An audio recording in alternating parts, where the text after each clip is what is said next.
नमस्कार, जय हिंद, वंदे मातरम। दोस्तों, स्वागत है आपका आपके अपने YouTube channel Khan learning class में। अगर आप भी टेट और सीटेट एग्जाम में बैठने जा रहे हैं तो ये वीडियो आपके लिए very very very important video है, क्योंकि आज हम इसमें आपके लिए लेकर आए हैं गणित भाषा एवं शिक्षा शास्त्र के पेडागोजी के प्लस क्वेश्चंस, जो कि 30 क्वेश्चंस आज इस वीडियो में हम करने वाले हैं। एक सैम्पल पेपर हम आपके लिए लेकर आए हैं। परीक्षा तिथि 30 जनवरी का आप देख सकते हैं, जो कि परीक्षा तिथि 30 जनवरी 2023 का पेपर है। इसी तरह का प्रारूप आपको एमपीटेट के एग्ज़ाम में भी 10 नवंबर को मिलने वाला है। तो ऐसे सारे क्वेश्चंस आपको इसमें, अगर आप देखेंगे, इस वीडियो को एंड तक देखते हैं तो आपको बहुत ज़्यादा हेल्पफुल लगेगी ये वीडियो।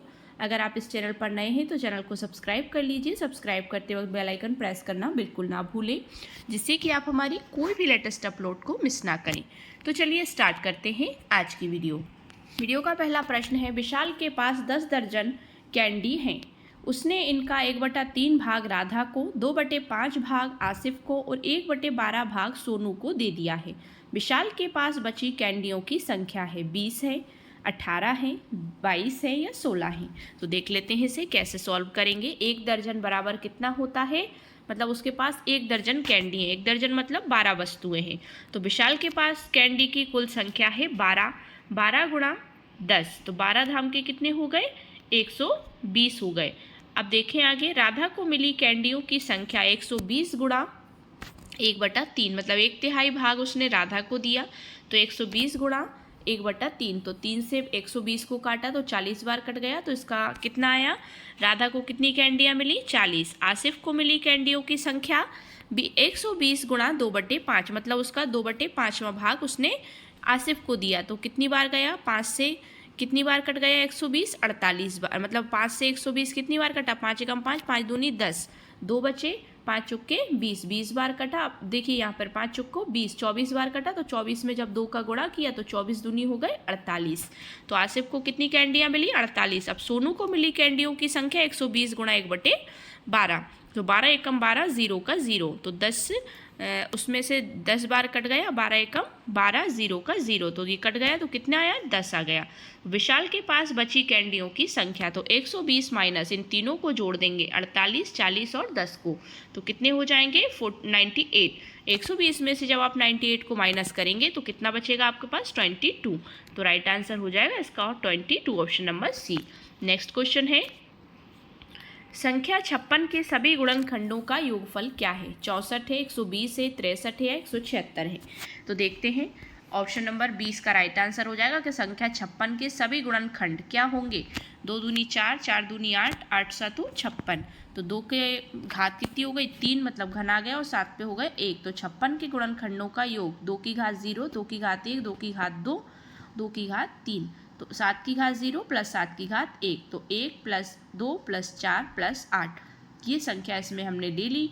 तो बराबर 1 प्लस 7 कैसे आया, ये देखते हैं। 1 प्लस 2 प्लस 4 प्लस 8, मतलब जब 2 का एक ही रहेगा घात इसका, 2 एकम 2 आ जाएगा। 2 से 2 को गुणा करेंगे, 2 दूनी 4 होगा। 2 का 3 बार जब गुणा करेंगे तो 2 दूनी 4, 4 दूनी 8 हो जाएगा। और 7 पे घात 1 है तो 7 एकम 7 ही हो जाएगा। और 1 प्लस 7, इन सबको जोड़ देंगे तो आपका कितना आ जाएगा, 120। तो ऑप्शन नंबर 20 का राइट आंसर हो जाएगा। नेक्स्ट क्वेश्चन है, निम्नलिखित में से कौन सा सही है। 3/5 बड़ा है 5/7 से, 2/5 बराबर है 8/30 के, 1/5 छोटा है, 1/5 छोटा है 1/3 से, या 1 सही 1/3 बड़ा है 2 सही 1/6 से। सो राइट आंसर क्या होगा, विकल्प सी इसका राइट आंसर हो जाएगा। कौन सा सही है, तो विकल्प सी सही है। ए से, मतलब विकल्प ए से देखा जाए तो 3/5 बड़ा है 5/7 से। कैसे, तो 5 का मान, 3/5 का मान कितना आएगा, 0.6, और इसका मान कितना आएगा, 0.72, तो ये असत्य है। तो विकल्प बी से अगर देखा जाए तो 2/5 क्या है, बड़ा है 8/30 से, मतलब 0.4 बड़ा है 0.26 से, ये भी असत्य है। विकल्प सी से देखा जाए तो 1/5 बड़ा, 1/5 जो है छोटा है 1/3 से। देखते हैं तो 0.2 इसका मान आएगा और बड़ा इसका कितना आएगा, 0.34, तो ये सत्य है। तो ऑप्शन नंबर सी इसका राइट आंसर हो जाएगा। नेक्स्ट क्वेश्चन है, निम्न में से किसमें संख्याएं बढ़ते क्रम में लिखी हुई हैं। आपको संख्याएं देखना है कि किसमें बढ़ते क्रम में लिखी हैं। 5.02, 5.022, 5.032। इस तरह से आपको संख्याओं को पढ़ लेना है। फिर इनको संख्याओं को बढ़ते हुए क्रम को आरोही क्रम तथा घटते हुए क्रम को अवरोही क्रम कहा जाता है। तो संख्या का बढ़ता हुआ क्रम क्या है? 5.02 छोटा है किससे? 5.022 से। फिर ये इससे छोटा है 5.032 से। फिर कौन सी संख्या आई? 5.201। फिर 5.32। तो राइट आंसर हो जाएगा option number D. Next question है द सम ऑफ मतलब 75,707 में 7 के स्थानीय मानों का योगफल। अब इसमें 3 बार 7 दिए गए हैं, तो इन सभी 7 के मानों का योगफल निकालना है आपको। 77,000 मतलब 77,007 होगा, 7,077 होगा, या फिर 70,707 होगा, इकाई, दहाई, सैकड़ा, हज़ार, 10,000, 70,707 होगा, या फिर 21 होगा। तो सभी 7 का स्थानीय मान निकाल लीजिए आप। स्थानीय मान मतलब किसी संख्या के किसी अंक का वह मान जो उस स्थान की स्थिति के अनुसार बदलता है, वह स्थानीय मान होता है। देखते हैं यहाँ 75,707 में 7 का स्थानीय मान, तो सबसे 7 का स्थानीय मान इकाई के स्थान पर है तो 7 गुणा 1 7 ही रहेगा। तीसरे 7 जो लिखा है तो वो सैकड़े के स्थान पर है तो उसका स्थानीय मान होगा 700। और अगला जो 7 है वो लिखा है आपका 10 में 1000 के स्थान पर, तो उसका मान होगा 70,000। तो 7 के स्थानीय मानों का योगफल होगा कितना? इकाई, दहाई, सैकड़ा, हज़ार, 10,000, 70,707। तो ऑप्शन सी इसका राइट आंसर हो जाएगा। नेक्स्ट क्वेश्चन है वह सबसे छोटी संख्या क्या है जिसमें या जिसे 60,078 में से घटाने पर प्राप्त संख्या 245 से विभाज्य हो। 40 है, 49 है, 53 है या 61 है। सो इसका राइट आंसर क्या हो जाएगा? देखते हैं इसको भाग करके। 245 का भाग आप कितनी संख्या में देंगे? 60,078 में, तो कितनी बार जाएगा? 245 बार। आप देख सकते हैं शेषफल बचेगा 53। अतः 60,078 में संख्या 53 घटाने पर ये 245 से विभाज्य हो जाएगी।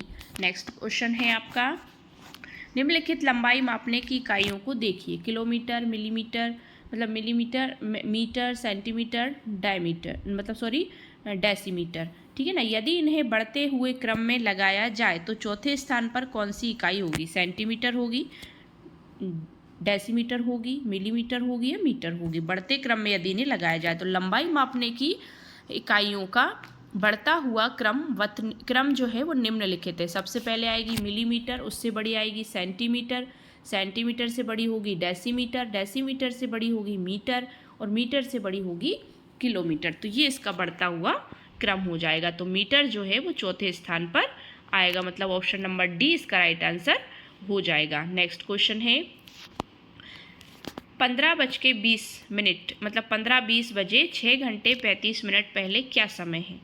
9:05 है, 8:45 है, 8:35 है या फिर 9:10 है। सो राइट आंसर हो जाएगा दिए गए प्रश्नानुसार समय का रेलवे समय अनुसार दिया गया है। 15:20 और 6:30 इसको क्या करेंगे आप? घटा देंगे। ठीक है, तो कितना बचेगा आपके पास? 8:45। ठीक है, तो 1 से 12 बजे तक AM, 12 से 24 बजे तक PM होता है। 15 से 20 बजे होगा 6 घंटे 35 मिनट, पहले समय 8:45 था। तो ऑप्शन बी इसका राइट आंसर हो जाएगा। नेक्स्ट है जयंती किसी स्थान P से पूर्व दिशा में 3/5 किलोमीटर चलती है। जयंती लड़की का नाम है। किसी स्थान P से मतलब स्थान का नाम है P से पूर्व दिशा में कितना किलोमीटर चलती है? 3/5। और फिर वहाँ से पश्चिम दिशा में एक सही 5/7 किलोमीटर चलती है। अब वह P से कहाँ स्थित होगी? ऑप्शन देखते हैं। ऑप्शन नंबर ए है एक सही 4/5 मतलब 4/35 किलोमीटर P से पूर्व की ओर, ठीक है, की दूरी पर होगी, या फिर P से पश्चिम की ओर 4 सही 1/35 किलोमीटर की दूरी पर, या P से पश्चिम की ओर 1 सही 4/35 किलोमीटर की दूरी पर, या P से पूर्व की ओर 4 सही 1/35 किलोमीटर की दूरी पर। सो इसका राइट आंसर क्या हो जाएगा? ऑप्शन नंबर सी इसका राइट आंसर हो जाएगा कि P से पश्चिम की ओर 1 सही 4/35 किलोमीटर की दूरी पर होगी। यहाँ पे देख लेते हैं, पश्चिम P से दूरी पर 3/5 किलोमीटर चलती है, तो 1 सही 5/7 किलोमीटर। अभीष्ट दूरी 1 सही 5/7 किलोमीटर है, -3/5 उसमें से घटाएंगे तो 7 एकम 7 और 5 12/7, इसको सरल कर लिया, -3/5 ऐसे ही रखे, 7 और 5 का लघुत्तम ले लिया मतलब LCM ले लिया, तो कितना आया? 35। इनका गुणा कर दिया हमने 13 गुणा 12 का गुणा 5 में किया, 12 पंजे 60 और 7 का गुणा 3 में किया, 7 तिया 21, बीच में माइनस आ गया, नीचे दोनों का एलसीएम ले लें या आप गुणा कर दें तो 35 आ गया। 60 में से आप 21 को घटा देंगे तो कितना बचा, 39 बचेगा आपके पास। बटे में नीचे आ गया 35। अब 35 का भाग जब आप 39 में देंगे तो आपको संख्या प्राप्त होगी 1 सही 4/35। ठीक है, 1 भागफल होगा, 4 शेषफल होगा और 35 आपका भाजक होगा। सो राइट आंसर हो जाएगा, आप जयंती बिंदु P से पश्चिम की ओर 1 सही 4/35 किलोमीटर की दूरी पर है। सो ऑप्शन नंबर सी जो है इसका राइट आंसर हो जाएगा। नेक्स्ट क्वेश्चन है, निम्नलिखित में से कौन सा सही नहीं है। क्या पूछा है, 2 और आधा दर्जन बराबर 30, मतलब 5 लीटर 50 मिलीलीटर बराबर 550 मिलीलीटर क्या सही नहीं है। 1 मिलीलीटर बराबर 0.1 सेंटीमीटर, या फिर ऐसा कहें 10 पैसा बराबर रुपए 0.10। सो राइट आंसर होगा ऑप्शन नंबर बी सही नहीं है। 5 लीटर 50 मिलीलीटर बराबर 550 मिलीलीटर नहीं होता है। तो विकल्प देखिए बी सही है इसमें। तो देख लेते हैं, बी से 5 लीटर प्लस 50 मिलीलीटर बराबर होता है 550 मिलीलीटर। तो 1 लीटर बराबर होता है 1000 मिलीलीटर और 5 लीटर बराबर 5000 मिलीलीटर। तो 5000 मिलीलीटर में जब 50,000 मिलीलीटर जोड़ेंगे तो कितना हो जाएगा, 5050 मिलीलीटर। तो अतः विकल्प बी जो है वो असत्य है। ठीक है ना, तो 20 का राइट आंसर हो जाएगा। नेक्स्ट क्वेश्चन है, निम्नलिखित आकृतियों में से किस आकृति की रेखिक व घूर्णन सममिति की संख्याएं बराबर नहीं होती। वर्ग की, आयत की, समांतर चतुर्भुज की या समचतुर्भुज की। तो ऑप्शन नंबर सी इसका राइट आंसर हो जाएगा कि समांतर चतुर्भुज की सममिति की संख्याएं बराबर नहीं होती। एक आकृति में रेखिक सममिति वो रेखा होती है जिसके अनुदिश व आकृति को मोड़ने पर आकृति के दोनों भाग परस्पर संपाती हो जाते हैं। सो राइट आंसर ऑप्शन सी हो जाएगा। Next question is that, Rehan कागज मोड़कर घर बनाता है। वह 5 सेंटीमीटर भुजा वाले 25 घन बनाता है। अब उसे सभी घनों को रखने के लिए एक बड़ा डिब्बा भी चाहिए। इस बड़े डिब्बे का आयतन कितना होना चाहिए ताकि उसके सभी छोटे घन उसमें बिना खाली जगह छोड़े पूरी तरह आ जाएं। कितना होना चाहिए, 15,625 घन सेंटीमीटर, 3,125 घन सेंटीमीटर, 3,375 घन सेंटीमीटर या 3,552 घन सेंटीमीटर। तो क्या होना चाहिए उसका मतलब उसमें जगह कितनी होनी चाहिए। सो ऑप्शन नंबर बी इसका राइट आंसर हो जाएगा। घन का आयतन हो जाता है भुजा का क्यू, मतलब भुजा की घात 3। तो 5 सेंटीमीटर भुजा वाले एक घन का आयतन 5 क्यू हो जाएगा बराबर 125 घन सेंटीमीटर। 25 घन का आयतन बराबर 125 गुणा 25 करेंगे तो 3,125 घन सेंटीमीटर। तो इसका राइट आंसर हो जाएगा option number B. Next question है, नीचे दी गई लंबाइयों का माध्यक क्या है। देखते हैं, 160 centimetre, 167 centimetre, 158 centimetre, 159 centimetre, 161 centimetre, 158 centimetre.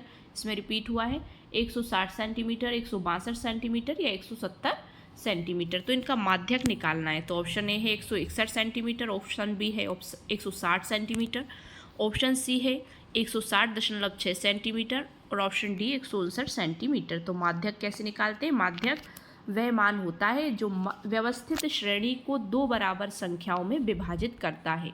माध्यक ज्ञात करने के लिए सर्वप्रथम आंकड़ों को आरोही क्रम में लिखते हैं, मतलब घटते क्रम में। जब आंकड़े विषम संख्या में हों तब, विषम संख्या में हो जब माध्यिका बराबर n+1/2वां पद, ये इसका सूत्र होता है। जब आप n/2वां पद प्लस n/2 प्लस 1वां पद, ये सूत्र हम पहले भी पढ़ चुके। माध्यक माध्यिका निकालते समय प्रश्नानुसार देखें, श्रेणी को व्यवस्थित क्रम में आंकड़ों पर विषम संख्या कितनी आ रही है, 9। तो माध्यिका बराबर n+1/2, तो n मतलब 9 + 1/2 बराबर 10/2। तो 5वां पद देखेंगे इसमें से, तो कौन सा है 5वां पद आपका, 160 है।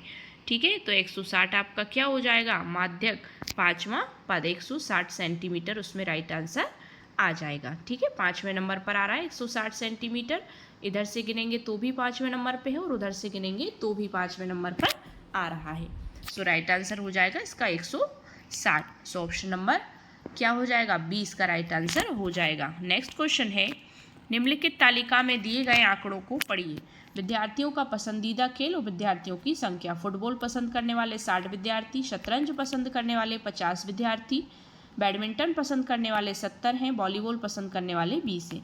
अब एक विद्यार्थी केवल एक खेल पसंद करता है।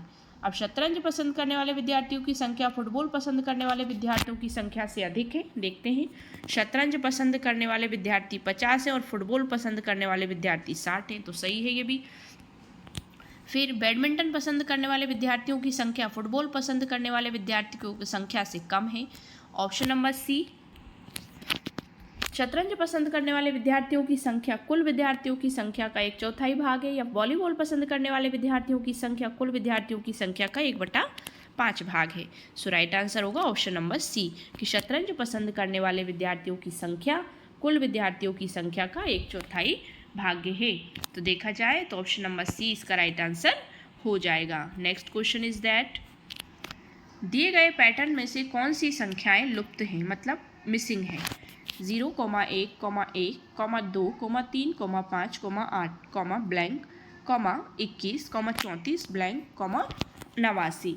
So right answer option number है इसके 11, ऑप्शन नंबर ए है 11,43, ऑप्शन नंबर बी है 13,55, ऑप्शन नंबर सी है 15,41, ऑप्शन नंबर डी है 17,39। सो राइट आंसर क्या हो जाएगा, ऑप्शन नंबर बी।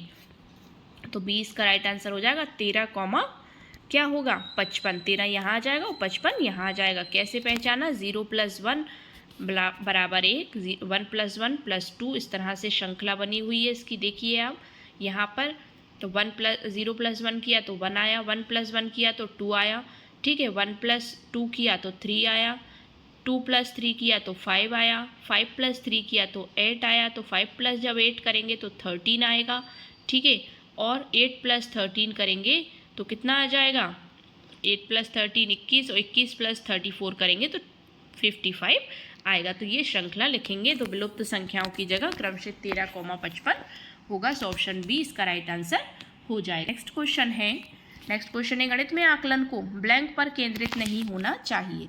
अधिगमकर्ताओं की अवधारणात्मक समझ में सीखने में रह गई कमियों को पहचानने, गणित में आवश्यकता अनुसार उपचारी कक्षाओं के आयोजन, या अधिगमकर्ताओं को प्रतिपुष्टि प्रदान करने, या अधिगमकर्ताओं को उनके टेस्ट में प्राप्त अंकों के अनुसार नामीकरण करने। सो राइट आंसर हो जाएगा ऑप्शन नंबर डी। अधिगमकर्ताओं को उनके टेस्ट में प्राप्त अंकों के अनुसार नामीकरण करना गणित में आकलन का उद्देश्य नहीं है। So right answer option number D हो जाएगा। नेक्स्ट क्वेश्चन है निम्नलिखित में से बुनियादी संख्या ज्ञान का अति महत्वपूर्ण पहलू कौन सा है। बुनियादी संख्या ज्ञान का अति महत्वपूर्ण पहलू कौन सा है। शीघ्रता से और सटीक परिकलन करना, संख्या बोध का विकास करना, मूलभूत संख्या संक्रियाओं के लिए मानक कलन विधियों की अच्छी समझ, या फिर गणना के कौशल का विकास करना। सो राइट आंसर हो जाएगा ऑप्शन नंबर बी, संख्या बोध का विकास करना। नेक्स्ट क्वेश्चन है राष्ट्रीय पाठ्यचर्या रूपरेखा, मतलब एनसीएफ से क्वेश्चन पूछा ही जाना है। वेरी वेरी इंपॉर्टेंट क्वेश्चन है ये, हमेशा पूछे जाते हैं। एनसीएफ मतलब राष्ट्रीय पाठ्यचर्या रूपरेखा 2005 के अनुसार प्राथमिक गणित पाठ्यचर्या के लिए निम्नलिखित में से कौन सा सर्वाधिक उपयुक्त है। ऑप्शन ए है अवधारणाओं की समझ बनाते हुए शिक्षार्थी जो प्रगति मूर्त से अमूर्त की तरफ बढ़ते हुए करते हैं, ठीक है ना, तो इसमें सुस्पष्ट रूप से सम्मिलित होना चाहिए। भी है इसमें मुख्य रूप से वही प्रकरण मतलब टॉपिक सम्मिलित होने चाहिए जिनका उच्चतर कक्षाओं में अनुप्रयोग हो। पाठ्यचर्या को बीजगणित संकेतनों का और समस्या समाधान में उसके उपयोग का परिचय कराना चाहिए, या पाठ्यचर्या को विद्यार्थियों को प्रमेय को सिद्ध करने की विभिन्न विधियों का उपयोग करने के अवसर चाहिए। सो राइट आंसर हो जाएगा ऑप्शन नंबर ए, मतलब राष्ट्रीय पाठ्यचर्या रूपरेखा 2005 के अनुसार प्राथमिक सार पर गणित पाठ्यचर्या में सर्वाधिक उपयुक्त उद्देश्य बच्चों के दैनिक जीवन से संबंधित मूर्त वस्तुओं से मतलब जीवित अमूर्त वस्तुओं की समझ को सुस्पष्ट करना चाहिए। नेक्स्ट है शिक्षक ने कक्षा 1 के विद्यार्थी से 54 लिखने के लिए कहा, विद्यार्थी ने 504 लिखा। निम्नलिखित में से कौन सी इस गलती को सुधारने की सर्वाधिक उपयुक्त युक्ति है। तो बच्चे हैं वो तो कुछ भी कर सकते हैं, तो बच्चे को बीच में से 0 मिटाने के लिए कहना, उत्तर को गलत चिन्हित करना और बच्चे को 5 और 4 लिखने के लिए कहना, बंडल बनाने की गतिविधि का उपयोग करके ये बताना कि 2 अंकीय संख्याएं कैसे लिखी जाती हैं, या फिर विद्यार्थी को स्वयं से सही उत्तर ज्ञात करने के लिए कहना। सो ऑप्शन नंबर सी इसका राइट आंसर हो जाएगा कि बंडल बनाने की गतिविधि का उपयोग करके यह बताना कि 2 अंकीय संख्याएं कैसे लिखी जाती हैं। सो राइट आंसर हो जाएगा ऑप्शन नंबर सी मतलब बंडल प्राथमिक स्तर 1 के बच्चों के लिखने की संबंधी त्रुटियों को सुधारने के लिए बच्चों से भौतिक वस्तुएं जैसे लकड़ी आदि से 2 अंकों की संख्या में बंडल बनाना और बताना कि इसमें वस्तुओं की संख्या कितनी सर्वाधिक उपयुक्त है। नेक्स्ट है, आयत के क्षेत्रफल की अवधारणा को विकसित करने के लिए सही अनुक्रम कौन सा है? ऑप्शन देख लेते हैं। पहले इसकी कंडीशन देख लेते हैं। दिए गए आयत को रबर यानी इरेजर्स या शार्पनर द्वारा ढकना और फिर विद्यार्थियों से इन्हें गिनने के लिए कहना। आयत की भुजाओं को मापना और लंबाई एवं चौड़ाई के गुणन के द्वारा उसके क्षेत्रफल की गणना करना। आयत के फलक को वर्गाकार टाइल जिसकी भुजा 1 सेंटीमीटर हो उससे ढकना तथा टाइलों की संख्या गिनना। सो ऑप्शन ए है, ए बी और सी सही है, ए सी और बी सही है, या बी सी और ए सही है, या बी ए और सी सही है। सो राइट आंसर होगा इसका ऑप्शन नंबर बी, मतलब ए सी और बी तीनों सही हैं। सो राइट आंसर क्या हो जाएगा? Option number B.